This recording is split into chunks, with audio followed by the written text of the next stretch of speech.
Hello, everyone. Welcome. We are Tiara International. We are a women's leadership development company that focuses on helping you as the leader in your own life step powerfully into what that looks like for you. We also help organizations create programs that support their female leaders, throughout their career. So welcome. Today's topic, we're going to be talking about transitions.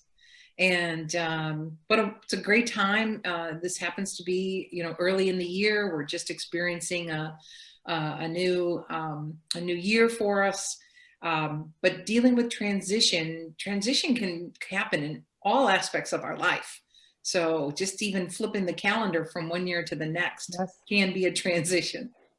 So we're going to chunk down that conversation in 3 areas today. And Andrea, I'm going to ask you to kick us off. The first area is, how do we navigate being in transition? What do we do about that?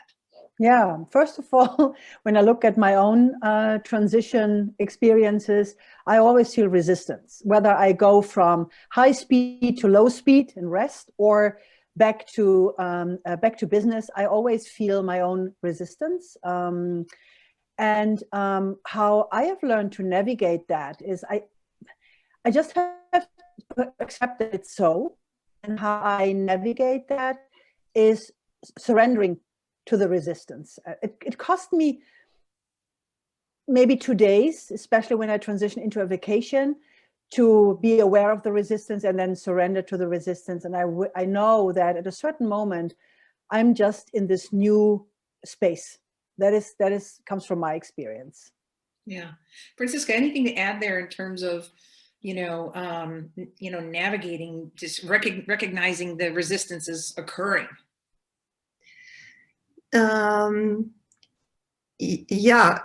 Well, when I think about navigating transition or navigating resistance, I think of both things happening just in the surroundings, in the outer world, so to say, and also there is something on the inside of us that can keep us like in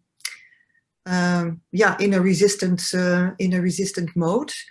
So what I always like to find a logic then. So there's a part of inner logic and there's a part of outer logic. Outer, what are you going to do what stepping stones are you going to choose and take? But also there's also this inner logic, what's keeping me from the flow that would really be my ideal situation. So how can I relate to that resistance? And the first step is to, as you say, Andre, it's to recognize and be. The fighting makes it worse. Yeah, that's true. That's true. That's the minute you recognize you're resisting something, it may look different for all of you. I know for me, my resistance usually shows up as in impatience. Like I'm all of a sudden I'm just impatient with everyone and everything, and things just feel harder, and I can feel the sludge starting to occur. Yeah. That's usually the time for me to just take a deep breath and say, okay, what am I resisting? What's going on here? So recognizing what that looks like in each of us is our own job. I mean, that's important, and it's going to look different for each of us, but I think that learning that navigation comes with a real awareness around that. Hey, I'm in it. I'm in this. Exactly. The second bullet we talked about was really, not just navigating the resistance, but how do you actually feel good throughout it? So that's an important thing, is like, you're not just trying to suck your breath in and hold your breath until you get through. That's not what we're talking about in terms of a healthy transition.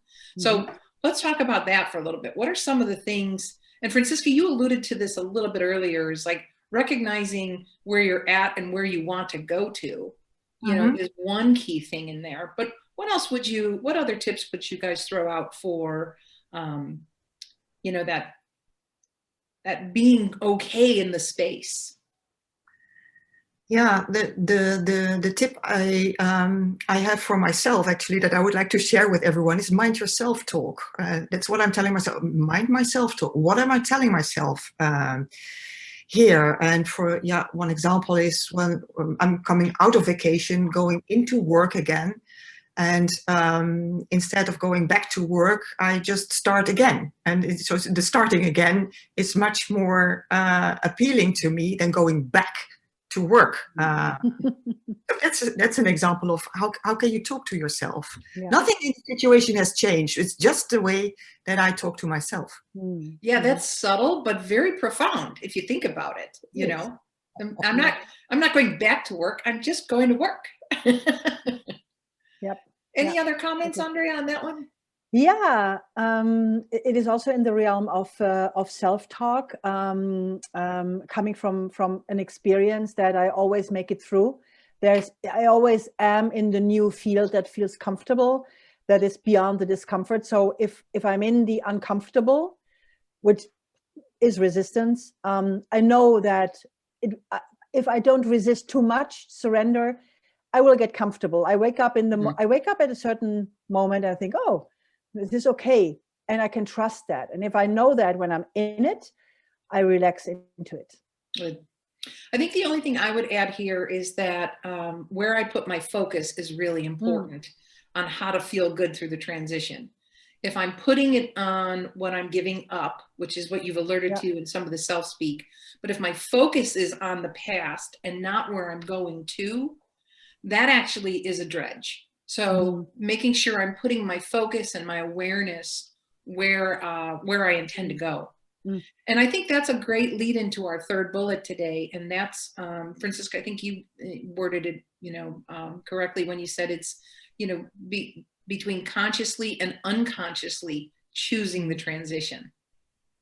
Yeah, exactly. We can either be leading ourselves in the transition, ourselves and others, or we can be following. And it's not that the one is better than the other, because at times we just like a need to follow, and at other times we like a need to lead. But when it comes to a general, overall choice, I think we at Tiara, we like to lead, and because we like to know where are our choice points. So we like to transition consciously, and we also like to do that together in a group with each other, because when we do that together, we can help each other be aware of what are especially our blind spots. What do we not see? Yeah. What do we take for granted for ourselves and are then unaware of? And that is apart from the support that we have, because it's much more energizing to travel together than alone. It's interesting wording it consciously and unconsciously, because life is always evolving. Transition, it's funny, you can say I don't want to be in one. Well, you're always going to be in one because you're a living human being, right? So life is always evolving. I just find it more empowering to be on the choiceful, purposeful, intention setting side than more of the reactionary, like what's happening to me. And I think you need skill at both, but you can choose where you want to lead from, where you want to come from. Any thoughts on that, Andrea? Yeah, the transitioning, I totally agree. We are always in transition. There is a Zen saying, you never step into the same river, which expresses it.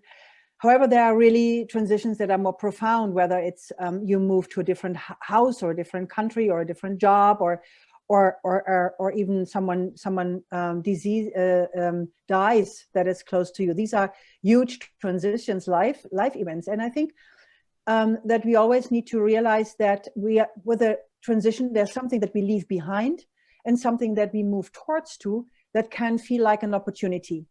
But these two processes are at the same time. And even if you have your new house, it's your dream house, and and then you feel sad when you're there, realize that you're leaving something behind.